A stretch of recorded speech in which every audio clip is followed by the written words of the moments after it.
Hello and welcome. This will be a recap of things that happened in Kingdom Hearts 2, as well as some of the things that happened in Chain of Memories. I hope you enjoy. Having been trapped in between worlds, Sora, Donald, and Goofy found themselves in a strange place called Castle Oblivion. Here they had their memories changed by a girl named Naminé, who was being manipulated by an organization. In the end, Sora requested that Naminé return his memories back to him, but this would make him forget everything that happened in Castle Oblivion, and it would require him to be in a sleep for a year. We start the second game as a whole new character named Roxas. Roxas is trying to enjoy his summer vacation with his friends, but he keeps having strange dreams. Dreams about a boy named Sora.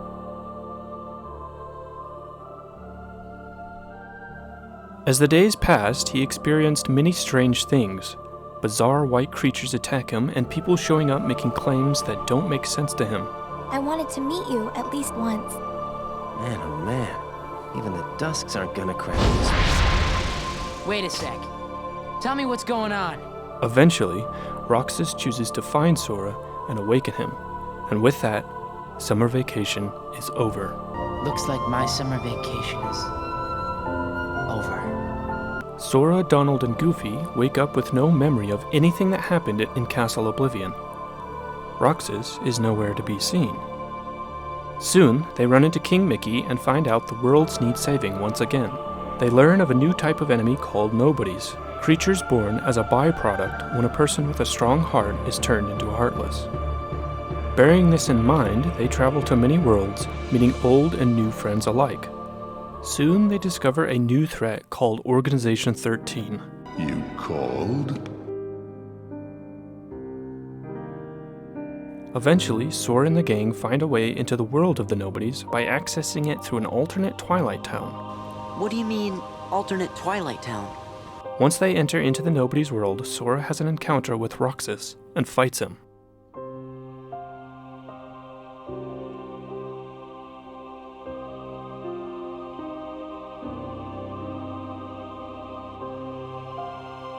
Sora fights through different organization members and is finally reunited with his friends Riku and Kairi.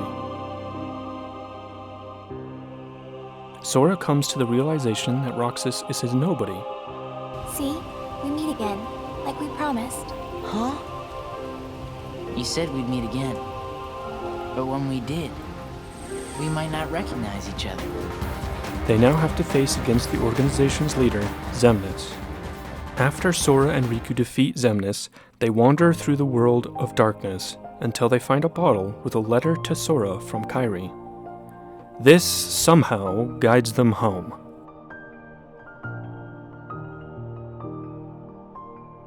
Okay, so that's enough of the scripted part of the recap. So that end, I know it's a little weird. Honestly, I don't know, maybe I just don't really understand it, or maybe there's not a very good explanation for it. But yeah, the ending is a little odd. I guess my interpretation is that because of Kairi's letter to Sora, they somehow get some sort of link to their original world again, to where she is, and because they have Keyblades, they can, access different worlds, so it's all good. This explanation doesn't totally stand up to scrutiny because of things that happen in future games, but for now, I guess that's a good enough explanation. But there are a few other things that I didn't really include into the script that I kind of want to talk about, unscripted, because I'm not very good at scripting things. First of all, there's the character Ansem the Wise, also known as Diz. He was the guy in the red bandages strapped on his face. He was also in Chain of Memories. He's kind of helping the gang sometimes. It's kind of an odd character, especially because he's so mysterious through a lot of it, and then finally you kind of get revealed that it's Ansem the Wise. I just kind of want to explain his motives for the most part. He wanted to get revenge against Xehanort by kind of using Sora to get back at him, and then he kind of had a little bit of a change of heart, realizing, he's still kind of doing some of the bad stuff that he used to do, because turns out he was just researching hearts, and the Heartless and kind of ended up making things worse by having Heartless come about, more or less. And of course, Xehanort got obsessed with that research as well. These are kind of things that do get explained if you watched my old recap. I read through the Ansem reports. I will also do that again at the end of this video with the new Ansem reports. The last game, I believe the Ansem reports are written by Xehanort. This game, though, is written by Ansem the Wise, I believe. Or maybe it's the other way around, I don't remember. We'll figure that out. Okay, so, another thing that I kind of wanted to talk about is Roxas. What's up with that? Yeah, he is Sora's nobody. And there's a couple of things I just want to talk about, like the fact that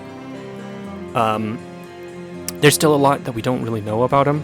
There's going to be an entire another game that explains some of this. I'll do that after this series, probably. One other thing, there's a scene, a very specific scene, where Roxas and Sora are fighting. That whole scene, that whole fight, is kind of supposed to represent Roxas and Sora fighting for dominance, I guess you could say. Who's going to be able to exist. Because technically nobodies aren't supposed to exist and all of that, it was Roxas kind of fighting for the chance to actually exist. Another thing that happens there, though, that kind of makes me think that the theory is a little bit different, is Roxas, actually it's a translation error. He says, "Why did he choose you?" Tell me why he picked you. This, of course, kind of doesn't really make sense. I don't know who he would be talking about in that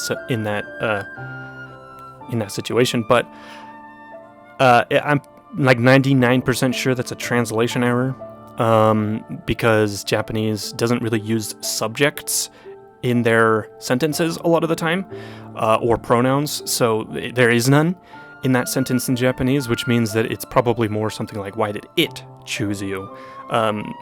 And because, yeah, translation errors, that's what we got. I think he's supposed to be talking about the Keyblade. Why did the Keyblade choose Sora? In my personal opinion, this is kind of Roxas speaking out to his own... Well, it's hard to explain without accidentally spoiling things to the next series, but basically, I think this is a way of Roxas sort of asking why these things had to happen to him, in a way, because the Keyblade chose Sora, which means because Roxas is his nobody, it also chose him. And because of that happening, a lot of other things happened too that kind of meant Roxas had to go through a lot of the troubles that he went through, which we will get to again. You know, we haven't seen that in my series, at least. Yeah, that's all I wanted to talk about Roxas for now. Okay, so there's also one other kind of big thing I want to talk about, which is just some of my theorizing, as well as just talking about things I think about that happen in the series. So, Kingdom Hearts is not a perfect story. There are so many plot holes, and there are a lot of moments where, they kind of come back and change the story. Because of this, there's a lot of things that I'm not sure if they're really intentional or not.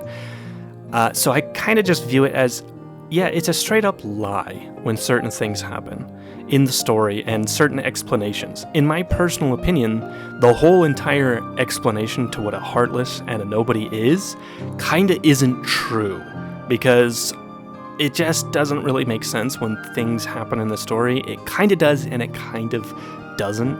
In a similar vein as well, there's a slight annoyance that I have. This isn't really on the same vein of it being a lie, but more it just being kind of incorrect. Probably because the original versions are in Japan, and the words that they use for Heartless and Nobody are actually English words. They use them in English, but they maybe didn't know the full meaning of them. So the word for Heartless means, does not have a heart. Heartless. Heartless is in the game actually do have hearts, kind of, or at least, in a way. They are hearts, sort of. They are the darkness in a heart manifested into an actual being. That's what a Heartless is. A nobody is supposed to be a shell of the person that turned into a Heartless, the body that is left behind without a heart. So by definition, they're kind of actually the opposite of what the names are. A Heartless kind of is a heart, but it doesn't have a body, so it's a nobody, really. And a nobody doesn't have a heart, but is a body, so nobody doesn't really make sense. It's not no body, it's a Heartless. It does not have a heart. So that's a little bit of a small gripe that I have with those names. Other than that, I just kind of, it's fine. It's fine. It's just, they should be switched. Nobodies should be called Heartless, and Heartless should be called Nobodies. But that's fine. It's fine. It's okay. Anyways, to go back to what I was talking about how the series lies to us, well, it's kind of hard to explain without spoiling certain things. But let me give you an example.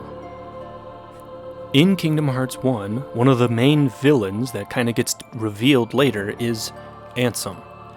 This, of course, is a lie because that person that we fight is actually Xehanort, more specifically, Xehanort's Heartless. So that's kind of one instance where the game kind of lies to you about what's going on. I don't necessarily think this is a bad thing because it's kind of building up a plot twist later. Sort of. They didn't really need to say that his name was Ansem. That kind of doesn't make sense. It's probably more of a tool that they used to come back to it and change it rather than anything else. They were probably changing the character's name because of things that they wanted. Whatever. I don't know. But there are a couple of other things that kind of are not true. Like the explanation to what a Heartless or a Nobody is. In my personal opinion, I think that there's still information that's going to be revealed later. Or maybe there's just plot holes in the story. That's just very likely, to be honest. But, yeah. Anyways, I've kind of rambled way too long on this video. There's still more theories that I want to talk about and stuff, but I think we kind of need to wait till later when a few more things are revealed. So yeah, anyways, that'll be the end of this segment. Next, I will be reading the Ansem reports. So, yeah. Alright, so now I'm going to be reading all of the Ansem reports. So if this is not your thing, well, that's the rest of the video, so you don't have to watch it if you don't want to. But that's what I'm doing. My efforts these many years have come to fruition, with the world I govern having become a paradise worthy of being called Radiant Garden. Nurtured by the pure water that is the source of life, fragrant flowers bloom in abundance, and the people face each day with hopeful smiles. But where there is light, darkness also lurks. As noted in my earlier reports, I must solve the mystery of this darkness of the heart. This paradise depends on it. I shall perform an experiment to probe the depths of a person's heart. One of my own apprentices, Xehanort, has volunteered to be a subject. The young man has served me ever since I nursed him back from death's door some years ago. He had lost all his memories at the time, but later showed remarkable intellectual curiosity and readily absorbed my teachings, gaining deep wisdom. Any mental immaturity is surely due to his young age.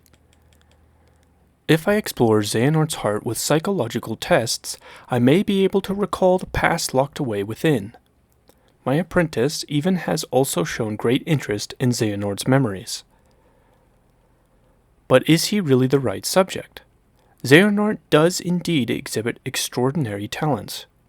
Too extraordinary. Perhaps they are even superhuman. So, we're getting a little bit of an insight into Ansem meeting Xehanort for the first time, which is pretty interesting. I have made a grave mistake. My study of the darkness of the heart began with a simple psychological test and quickly snowballed.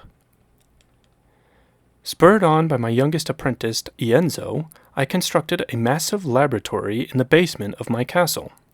Spoiler, but not really. Ienzo is one of the organization members. That's just his real name. Unbeknownst to me, my 6 apprentices then began collecting a large number of subjects on which to perform dangerous experiments into the darkness of the heart. As soon as I found out, I called my apprentices together and ordered them not only to cease their studies, but to destroy the results of their research thus far. What on earth was happening within the hearts of my 6 beloved apprentices?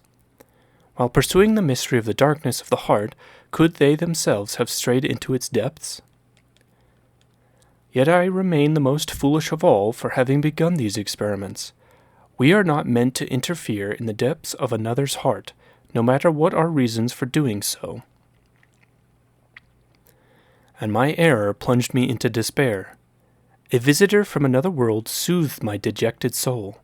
A tiny king named Mickey came wielding a legendary key, the infamous Keyblade, said to bring both chaos and prosperity to the world.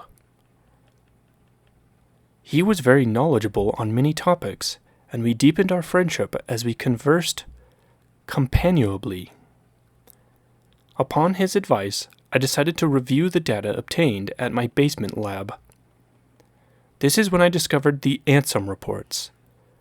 Though they bore my name, the only one I had written was number 0. Apparently, he had gone on to pen numbers 1 through 8 himself.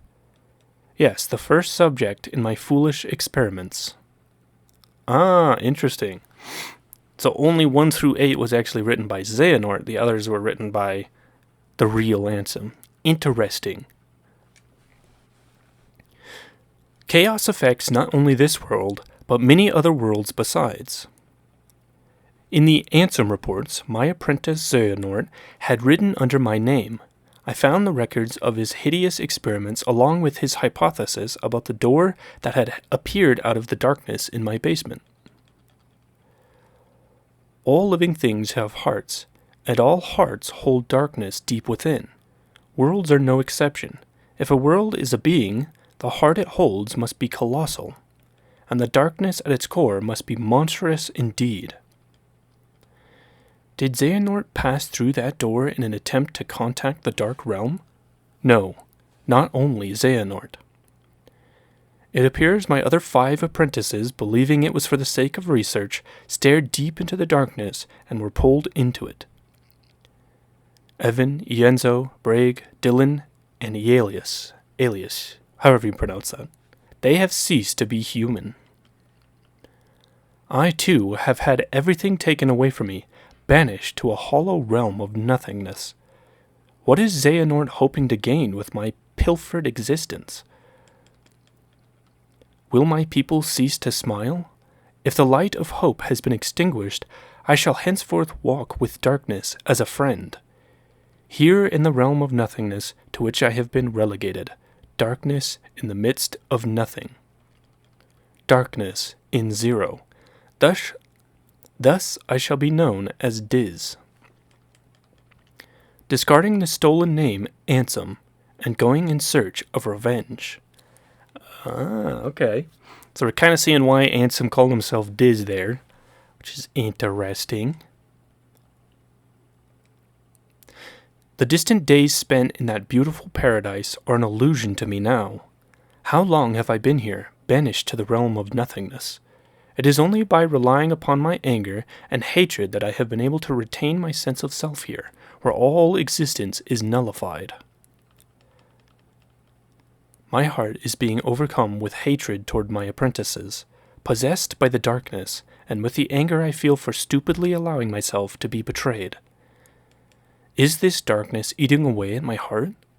I cannot continue to idle away my time here. What are Xehanort and the others attempting to do? I must unravel the mystery of these Ansem reports, intercept my apprentices, and defeat them. That is my mission, the only way to repay the world for my sins. Those beings who lack hearts, the heartless, must be the key. The darkness of the heart, made flesh, cursed shadows who not only lack hearts, but multiply by seizing hearts from any and all living things. Where have they come from, and where are they going? 3 elements combine to create life: a heart, a soul, and a body. But what of the soul and body left behind when the heart is lost? When the soul leaves the body, its vessel, life gives way to death. But what about when the heart leaves? A being does not perish when its heart leaves its body. The heart alone disappears into the darkness. There is little time. If I remain in this realm much longer, I will certainly learn these answers the hard way. My heart is already a captive of the darkness. In this realm where all existence has been disintegrated, I have just barely managed to preserve my sense of self by continuing to think and to write. It is a place where even time has lost all meaning. Eternity is as but a moment here. I must make haste. Certainly their plans are already underway. The Heartless must be the key to unraveling this mystery. The 6 traitors were operating a laboratory that churned out these cursed shadows. Not only did they generate pure-blood Heartless from living hearts, but they then used these Heartless to synthesize artificial versions of the creatures as well. These synthetic Heartless bore insignias and were called emblems. Pure-blood or emblem, these Heartless act only to fulfill their instinctive needs. They single-mindedly detect hearts and swarm around them. A human's commands would be ineffective. The Heartless would easily steal the human's heart and use it to increase their own ranks.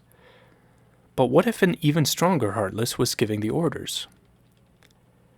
If he cast aside his own soul and body and became a Heartless, wouldn't he be able to control the otherwise intractable Heartless? Furthermore, wouldn't he be planning to make use of the creature's instincts? If the heart-seeking Heartless have their sights set on a larger, more powerful heart, their ultimate goal is crystal clear. The largest heart in existence, the heart of the world. This is all conjecture, but it would seem he is utilizing the Heartless in his search for a path leading to the heart of the world. My choice to befriend darkness here in the midst of nothingness was a sound one. The moment I stared straight ahead with a calm heart, neither rejecting darkness nor fearing it, I gained a newfound power. A superhuman power, the power of darkness. It is likely Xehanort and the others were enraptured by this power, eventually becoming its prisoners. I do not intend to allow my heart to be devoured by the darkness as they did, of course. With this new power, I uncovered a corridor of darkness that connects the realm of nothingness to the outside world. While it is still difficult to come and go as I please, my banishment is now a thing of the past. To deceive Xehanort and my apprentices, I first used my power to change form before returning to the realm of light. As I had suspected, Xehanort had become a Heartless. Under my name, he commanded other Heartless in quests to snatch away the hearts of many different worlds. At the center of the hearts Xehanort had stolen was Kingdom Hearts, which attracts tremendous darkness to itself and attempts to send any and all matter back into its depths. The other 5 have disappeared. Have they become Heartless like Xehanort? Or did they vanish after Xehanort exploited them? I became familiar with an unusual entity while pursuing the truth. It is the soul and body that remain when a being loses its heart. When a Heartless is born, these entities disappear from the realm of light, to be reborn as entirely new beings in a completely different realm. So that's explaining nobodies a little bit, and it's explaining that when a nobody is created, the body itself does move to a different realm, a different place. Just to give an explanation why they don't appear where the person became a Heartless, I guess. While beings born of darkness and those lacking hearts may find them convenient, it is dangerous for others to make much use of the corridors of darkness. Darkness erodes the heart. In search of a place to proceed with my research and planning away from prying eyes, I find myself in Twilight Town. It is a quiet village, forgotten in the chasm between light and darkness.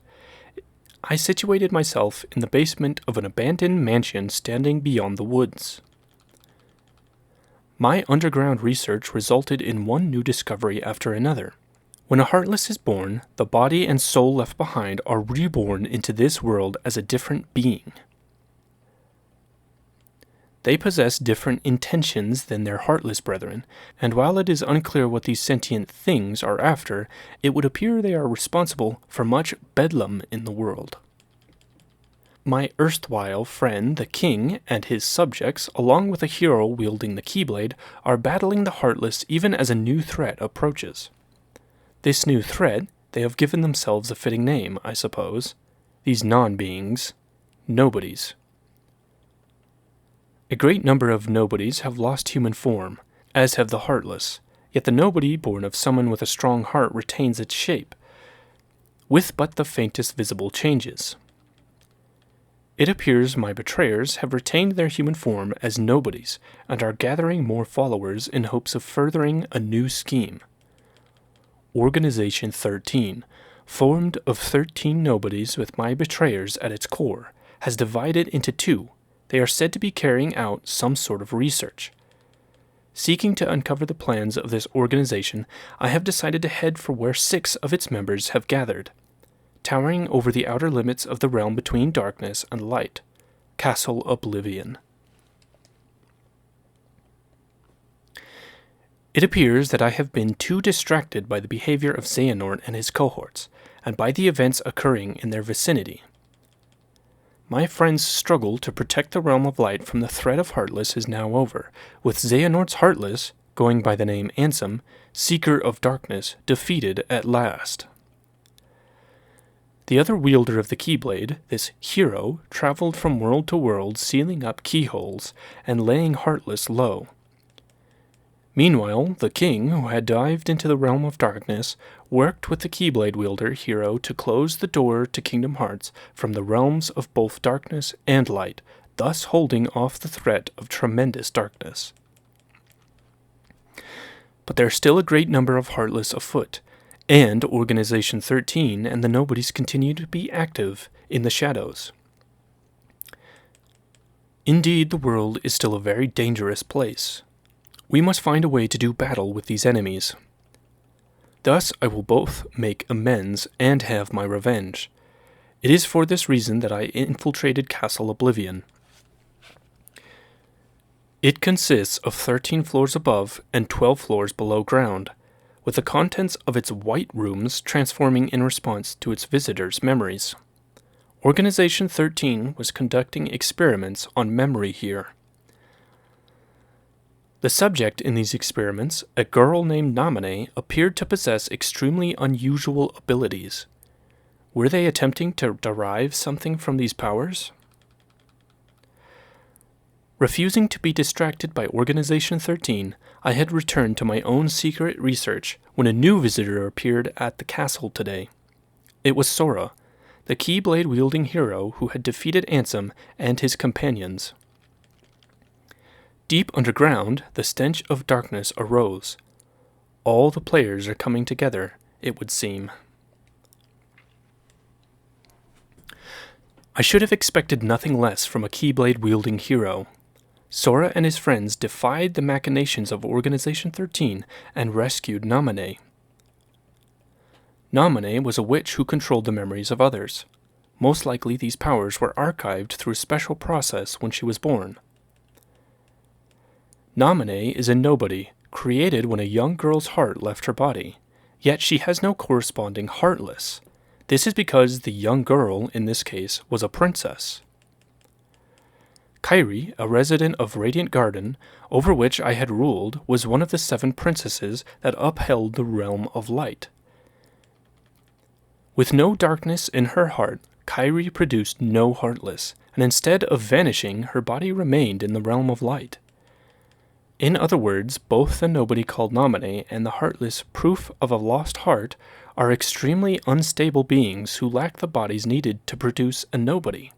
Therefore, they also lack Kairi's memories. One reason for this may be that Kairi's heart did not return to the darkness when separated from her body, but rather migrated to another vessel, deep within Sora's heart. That is, Naminé is an alter ego of the Kairi who has directly interfered with Sora's heart. Could this be why Sora and those whose hearts are connected to him were able to have their memories controlled? She is a non-being in the truest sense of the word. Having not even become a true nobody, and with nowhere left to go, she is but the most fleeting of shadows. A very sad take on Naminé and her existence, but also we get a bit of an explanation on what she is. She is a nobody, and she is Kairi's nobody, but she's also extremely unique because Kairi is a princess of heart, and all that. Interesting, very interesting. I knew that, but still very interesting to read it again. Sora went to sleep in order to recover the memories he lost in Castle Oblivion. It would take quite some time to bring back all the memories he had created in his lifetime. But Organization 13 held sway over Castle Oblivion. Sora would need to be kept someplace more secure. I persuaded Naminé to move the slumbering Sora to Twilight Town for safekeeping. Naminé. As I have written here before, she is a most unusual being. Born of the same process as a nobody, but lacking virtually all the elements of a nobody. Perhaps she continues drawing in hopes of capturing that which she lacks, the memories of others, especially Sora. I have arrived at a hypothesis. I believe that Naminé was born as a special type of nobody when Sora attacked himself with the Keyblade, causing his and Kairi's hearts to leave their bodies simultaneously. Naminé emerged as Kairi's nobody, but the body and soul necessary to exist as a nobody belonged to Sora. When a person's heart is stolen, a heartless is born with no sense of self, and the body and soul left behind give rise to a nobody. But what if one willingly releases one's heart from one's body? Sora and Xehanort retained their selfhood even after becoming heartless. Then there are Kairi and Naminé. Kairi was exceptional for having had no darkness within her heart. Also exceptional was that her heart, once freed, migrated to a new vessel, Sora. The combination of these two theoretically unlikely exceptions may be behind this anomaly. There are matters I must attend to while Sora is sleeping. A new ally has appeared on the scene, Riku. These are actually a pretty good recap for a lot of what's been going on. I was reunited with an old friend at Castle Oblivion, but was unable to disclose my identity. If he knew the situation, he would likely try to stop me from carrying out my revenge. As much as I would dearly love to converse with him, as in the old days, that is now but a hopeless dream. He's talking about Mickey, of course. My friend has been fighting in the realm of darkness. Most likely he found his way there through Traverse Town. Like Castle Oblivion, that village also rests in the cleft between light and dark. It consists of the remnants of worlds whose hearts have been stolen by the heartless. It is where those who have barely escaped the destruction of their worlds eventually find themselves. This realm between is quite unstable, with corridors of darkness appearing from time to time. Whenever a world disappears, some of its inhabitants must arrive here through these corridors. Surely Sora traveled these same corridors of darkness when he first came to Traverse Town. It seems my friend, fighting in the realm of darkness, appeared in Castle Oblivion through a corridor of darkness constructed by Organization 13. My new ally Riku also effected his return via one of these corridors. He swore to me he would give his all for his best friend Sora. In fact, Sora's memories have been slow to return. Thus I have asked Riku to bring me another Sora, his nobody. Sora is indispensable if I am to achieve my goal. I require the Keyblade-wielding hero to fly through the Realm of Light and defeat Organization 13. Apart from Naminé, nobodies retain their memories of their time as humans. But Sora's nobody, Roxas, has lost Sora's memories. This is likely because Sora's time as a Heartless was short, having recovered his heart and returned to his human form soon after, leaving behind Roxas, his nobody. It would seem Roxas is much like Naminé. Naminé is Kairi's nobody, but came into being via Sora's body and soul. Likewise, Roxas is Sora's nobody, but was left behind because Sora's Heartless regained form using Kairi's heart instead of his own. That's a confusing sentence. It may be that Sora's memories are slow to return because the half of him that is Roxas is still lacking.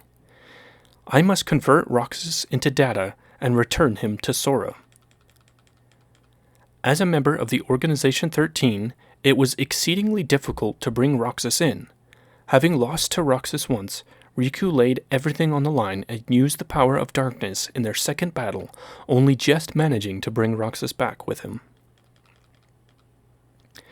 But Organization 13 grows ever nearer. Here, Twilight Town is where Roxas was reborn as a nobody.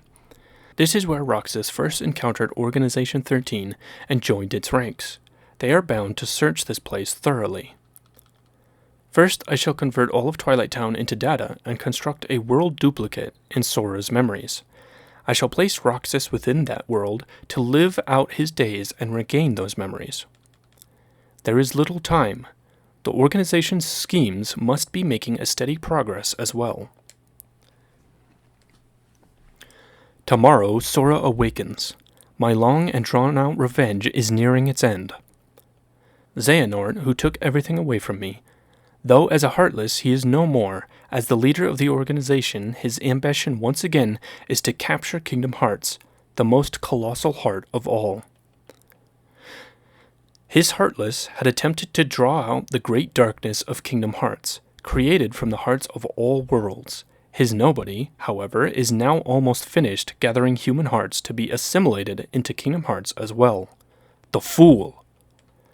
Only one mystery remains. How did Xehanort manage to open the door that appeared in the basement of my castle? No, any theory posited now... Posited? Posited. I don't know how to pronounce that. Any theory posited now, when everything is nearing completion, would be meaningless. Roxas, Ansem, Naminé. They defy all logic, yet there they are, singular exceptions to the rule. The theories proposed by me, and by Organization 13, have been blown to pieces by a handful of strong-hearted individuals.